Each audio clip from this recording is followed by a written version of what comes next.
setelah sholat subuh makan bisa disimpan langsung, ataukah sebelum sholat subuh sudah di depan kamar kami, jadi sudah aman nih semua barang-barang atau bisa diangkatkan di sama petugas.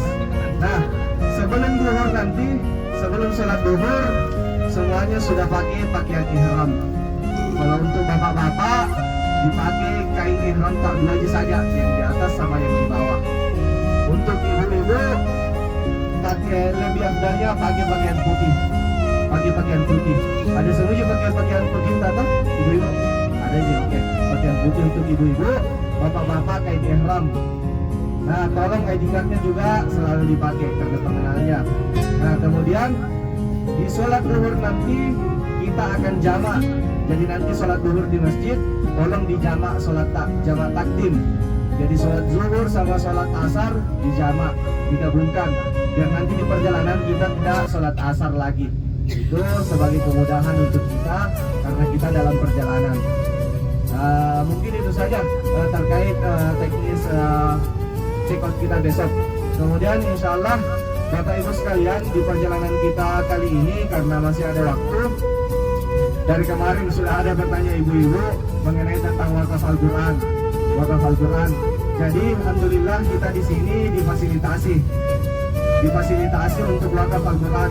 Jadi wakaf Al-Quran itu kita beli Al-Quran kemudian kita masukkan ke dalam masjid. Ini sebenarnya kalau kita mau lebih teliti, sebenarnya pemerintah sudah ada Al-Qurannya dikasih masuk, akan tetapi tentu saja kita mau cari pahala yang paling banyak. Jadi biasanya jamaah umrah itu kasih masuk ke Al-Quran untuk dapat pahalanya. Saya lagi sebenarnya kalau itu pemerintah bikin wakaf untuk pembangunan Masjidil Haram, saya wakaf juga. Karena kenapa itu masjid itu dipakai sampai akhirat, sampai akhir zaman, dan pahalanya bagi orang yang menyumbang ke situ tentu saja pahalanya juga sampai hari kiamat kelak. Itu luar biasa pahalanya itu. Apalagi bisa kita lihat sekarang berbondong-bondong umat manusia datang Masjidil Haram, Makkah, Masjid Nabawi, Madinah, semua orang berbondong-bondong, jutaan orang berbondong-bondong datang ke sini. Dan kata Nabi Shallallahu Alaihi Wasallam, barang siapa yang membaca satu huruf dalam Al-Quran maka baginya 10 pahala. Satu huruf yang dimaksud bukan alif lam yang satu huruf, akan tetapi alif satu huruf, lam satu huruf, mim satu huruf, dan satu hurufnya itu 10 pahalanya. Jadi bayangkan kalau misalnya kita baca Al-Quran itu satu halaman mau saja berapa pahalata, apalagi ini dibaca berjuta-juta orang. Luar biasa pahalanya tentu saja, makanya kita fasilitasi. Jadi mohon maaf Bapak Ibu, Al-Quran yang bisa masuk ke dalam Masjid Nabawi sama Masjidil Haram Makkah itu tidak sembarang Al-Quran, harus memenuhi standar. Kalau sembarang Al-Quran masuk itu kacau, itu Al-Quran pasti terjaga sampai akhir zaman. Salah satu caranya menjaga oleh pemerintah itu tidak boleh Al-Quran sembarang masuk ke dalam masjid. Nah, banyak penjual itu di sekeliling tawarkan biasa wakaf Al-Quran. Nah, itu mohon maaf banyak yang palsu. Kalau masuk ke dalam masjid itu walaupun niat tak baik dikeluarkan lagi sama petugas. Makanya kita fasilitasi Bapak Ibu sekalian yang mau wakaf Al-Quran silahkan. Nanti ditulis namanya, ada Ustaz Mursyid nanti keliling dari depan nanti dicatat namanya. Jadi namanya itu nama tamu. Untuk niatnya siapa yang mau diwakafkan itu diri pribadi masing-masing. Kita kasih saja uangnya ke Ustaz Mursyid. Nanti niatnya kita niatkan saya niat wakaf Al-Quran untuk saudara saya, untuk orang tua saya yang sudah meninggal. Itu niatkan dalam hati. Nah, itu insya Allah pahalanya mengalir. Bahkan orang tua kita yang sudah meninggal itu insya Allah pahalanya tetap mengalir, yang dibaca sama jutaan manusia. Nah, satu Al-Quran itu satu mushaf 50 real. 50 real itu kalau dirupiahkan 200 ribu. 200 ribu itu pun sebenarnya kita tidak pakai rate 4.300. Harusnya lebih dari 200 ribu. Akan tetapi kita kali 4 saja, tidak masalah insya Allah. Itu juga bernilai pahala. Mudah-mudahan untuk para tim di sini, insya Allah kita fasilitasi. Terutama juga untuk kebaikan bapak-bapak, ibu-ibu sekalian. Bahkan sebenarnya saya sendiri biasa kalau sama jamaah kita nanti pas umrah kita sama-sama kasih masuk itu Al-Quran, biar kita lihat sendiri, biar kita simpan sendiri, itu jauh lebih berkah. Sebenarnya kita bisa langsung kasih masuk itu Al-Quran sendiri langsung saja, akan tetapi tentu saja kita di sini kumpulkan sebanyak-banyak berkahnya. Kalau kita sendiri yang taruh itu Al-Quran, luar biasa itu pahalanya, bukan main. Makanya biasa sebelum umrah kita bagikan itu langsung Al-Quran. Nah, jamaah milih langsung sama-sama dikasih masuk itu. Nah begitu. Biasanya 2 Al-Quran 1 orang, 3 Al-Quran 1 orang. Jadi biasa ada ibu bapak yang belum niat wakaf, nah dia juga dapat berkahnya di situ. Cuman tentu saja yang wakaf itu luar biasa pahalanya. Nah nanti saat Ustaz Mursyid ke depan, tolong dari sekarang disiapkan itu 200.000 per Al-Quran. Ya, silahkan Ustaz Mursyid bisa, karena ini masih ada waktu sebenarnya. Karena kalau kita di hotel Barulis itu repot lagi. Boleh dari belakang juga, tidak mengapa. Dari belakang saja, dari belakang. Kemudian Bapak Ibu sekalian, sambil dalam perjalanan ini kita menuju apa? Yang pertama itu mungkin sama masjid sama kiblatain. Sama masjid sama kiblatain, insya Allah kita jelaskan sejarahnya. Soal sejarah kiblatain sama Masjid Khandaq sebenarnya lebih panjang sejarahnya Masjid Jabal Uhud. Makanya kita jelaskan dulu bagaimana itu Jabal Uhud. Ya, jadi ya wakaf Al-Quran itu 200.000 satu Al-Quran. Real 50 real. Ya, 50 real dikali 4. Insyaallah kita fasilitasi.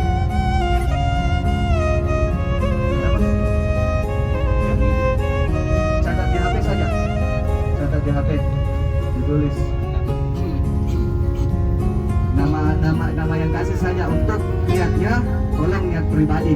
Jadi yang kasih saja tulis namanya satu orang. Nah, kemudian Bapak Ibu sekalian, Jabal Uhud, kita jelaskan mengenai Jabal Uhud. Jadi Jabal Uhud ini dalam bahasa Arab, kata Jabal ini artinya gunung. Artinya gunung. Makanya ada banyak kita sebut sering Jabal Rahmah, Jabal Sur, Jabal Nur. Itu Jabal artinya gunung. Nah, Jabal Uhud adalah artinya gunung Uhud. Kenapa dinamakan Uhud? Nanti insya Allah kita lihat, itu gunung Uhud itu semuanya saling menyatu semua. Tidak ada yang terpisah. Makanya Uhud ini asal katanya adalah ahad, satu, wahid. Jadi satu kesatuan semua. Makanya dinamakan Uhud. Kata Nabi SAW, gunung Uhud ini adalah salah satu gunung yang akan ada nanti di surga kelak. Salah satu gunung. Kemudian kata Nabi, gunung Uhud mencintai kita dan kita juga mencintai gunung Uhud. Makanya kita sebagai umat Islam wajib untuk mencintai gunung ini. Wajib mencintai gunung ini karena Nabi kita juga mencintai gunung ini. Makanya kita dianjurkan untuk mengikuti sunnahnya, termasuk untuk mencintai gunung Uhud. Insya Allah kita akan datangi. Jadi dulu Bapak Ibu, di gunung Uhud ini terjadi peperangan besar-besaran antara kaum kafir Quraisy kota Mekah datang ke sini mau serang Nabi sama sahabat yang ada di kota Madinah. Jumlahnya kaum Quraisy di kota Mekah itu ada 3.000 orang, sedangkan jumlahnya kaum muslimin hanya 1.000 orang. Itu pun dari 1.000 orang 300 kaum munafik, 300 orang yang lari dari peperangan. Nah, makanya Nabi SAW sebelum berperang dia tanya dulu sahabat, wahai sahabatku, apakah kita hanya bertahan di kota Madinah lebih aman ataukah kita menyerang langsung juga? Karena Nabi sama sahabat ini tahu bahwa pasukannya hanya 1.000 orang. Akan tetapi karena sahabat banyak yang baru masuk Islam dan banyak yang masih semangat mau masuk surga dalam keadaan syahid, makanya sahabat mengatakan tentu saja kita menyerang langsung Rasulullah. Nah, kata Rasulullah, wahai sahabatku, kita menyerang langsung. Akan tetapi kalian perlu tahu bahwa aku bermimpi semalam. Jadi sebelum mereka menyetujui untuk berperang, Nabi Shallallahu Alaihi Wasallam bermimpi. Ada 3 mimpinya Nabi itu malam. Kata Nabi Shallallahu Alaihi Wasallam, mimpiku yang pertama, pedangku retak. Kata Nabi, itu mimpinya Nabi yang pertama. Kemudian mimpiku yang kedua, aku menyembelih sapi. Itu mimpinya Nabi yang kedua. Mimpinya Nabi yang ketiga, aku memasuki benteng yang sangat kokoh. Kemudian sahabat bertanya, apa maksudnya wahai Rasulullah? Apa maksudnya pedang retak? Apa maksudnya engkau menyembelih sapi? Apa maksudnya engkau memasuki benteng yang kokoh? Itu kata sahabat. Kata Nabi, pedangku retak artinya adalah ada dari sebagian keluargaku yang akan meninggal. Nah itu mimpinya Nabi. Jadi akan ada dari keluarganya Nabi yang meninggal. Kemudian aku menyembelih sapi, apa artinya? Akan ada sebagian dari sahabatku yang meninggal. Itu artinya sapi yang disembelih. Kemudian aku memasuki benteng yang kokoh, artinya apa? Aku memasuki kota Madinah. Jadi benteng yang kokoh itu artinya adalah kota Madinah. Kota Madinah. Nah, para sahabat pun tetap teguh sama pendapatnya. Walaupun Nabi sudah mengatakan tersebut, sahabat tetap teguh. Kita tetap menyerang wahai Rasulullah. Justru itu yang kami nantikan adalah mati syahid. Padahal sahabat ini sudah tahu bahwa akan ada sahabat yang meninggal. Sahabat tetap berpegang teguh sama prinsipnya untuk mati syahid. Jadi pasukan tidak takut mati yang sebenarnya itu adalah pasukan muslimin sebenarnya. Pasukan tidak takut mati, pasukan siap mati. Karena kenapa? Kaum muslimin sudah dijanji, siapa yang berperang di jalan Allah akan masuk surga tanpa hisab lagi, tanpa dihitung-hitung berapa amal perbuatannya, berapa hartanya, apa yang pernah dilakukan, itu biduni hisab, tanpa ada hisab, tanpa ada perhitungan, langsung masuk surga orang yang berperang di jalan Allah. Makanya banyak sahabat yang ingin mati dalam peperangan, termasuk sahabat namanya Khalid bin Walid. Khalid bin Walid ini pada perang Uhud belum masuk Islam, masih di pihaknya kaum kafir Quraisy. Khalid bin Walid ini tidak ada unsa, tidak ada niatnya ketika masuk Islam, aku mau mati di medan peperangan. Itu cita-citanya Khalid bin Walid, itu mau mati di medan peperangan. Akan tetapi karena kuasa Allah, Khalid bin Walid ini tidak pernah kalah dalam peperangan, tidak pernah juga kalah, maka dari itu tidak pernah mati dalam perang. Akhirnya Khalid bin Walid ini mati di atas tempat tidur. Padahal cita-citanya Khalid ini mau mati di medan perang, akan tetapi tidak pernah mati karena saking jagonya Khalid bin Walid. Nah ini sebentar lagi sebelum saya lanjut, karena sebentar lagi kita akan lihat yang namanya kiblatain. Jadi nanti insyaallah ya, tolong dibuka itu aja. Oke. Kita tarik, ayo di depan itu bisa kita lihat. Nah Bapak Ibu sekalian, Khalid bin Walid pada saat perang Uhud ini beliau masih jadi panglima perangnya kaum kafir Quraisy. Jadi 3.000 kaum kafir Quraisy, 200 orang terbaiknya kaum kafir Quraisy, Kopassusnya ceritanya. Kopassusnya kaum kafir ini dipimpin sama Khalid bin Walid. Khalid bin Walid yang pimpin sebelum masuk Islam, Khalid bin Walid. Nah, singkat cerita, ketika terjadi perang Uhud itu, pasukan muslimin pun pergi. Awalnya 1.000 orang yang pergi, awalnya 1.000 orang. Tapi pas sampai di Jabal Uhud, 300 orang munafik ternyata lari kembali ke kota Madinah. Itu 300 orang kaum munafik. Jadi sisa berapa kaum muslimin? Sisa 700. Nah, dari 700 orang 50 orang itu adalah pemanah atau snipernya. Nah, ini di depan Bapak Ibu sekalian, saya putus ceritanya. Ini depan namanya ya. Oh ya, jenuh. Iya, lokasi saya. Kami di saya.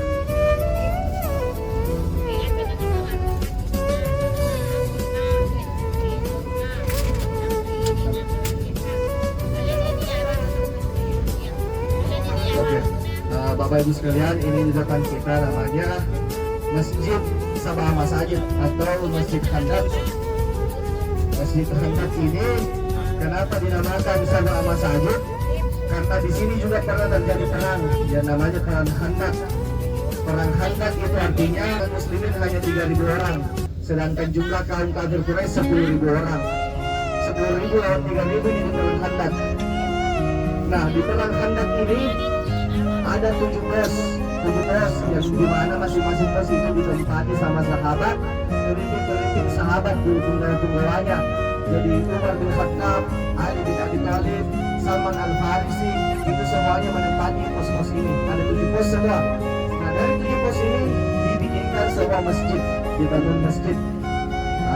Yang jadi inti utama anunya masjidnya ini di Sampita. Akan tetapi sekarang masjid-masjidnya ini banyak yang sudah dirobohkan. Jadi sisa berapa saja yang berdiri. Nah, Beramparit ini dulu 3.000 lawan 10.000, 3.000 orang ini membangun parit. Membangun parit kedalaman 40 meter. Jadi masing-masing orang itu harus menggali sampai kedalaman 40 meter. Nah, kenapa? Akhirnya selama 10 hari berturut-turut kaum kafir ini yang jumlahnya 10.000 tidak bisa masuk ke kota Madinah. Karena kenapa? Dibangun parit yang dalamnya 40 meter. 10.000 yang pasukan kaum kafir tidak ada yang bisa tembus ini parit. Akhirnya selama 10 hari tersebut diakhiri dengan kemenangan pasukan Muslim. Pasukan Muslim bersama Rasulullah SAW. Jadi dahulu ini ada banyak parit di depannya, lubang yang sangat dalam sampai 40 meter. Disinilah terjadi kejadian tersebut.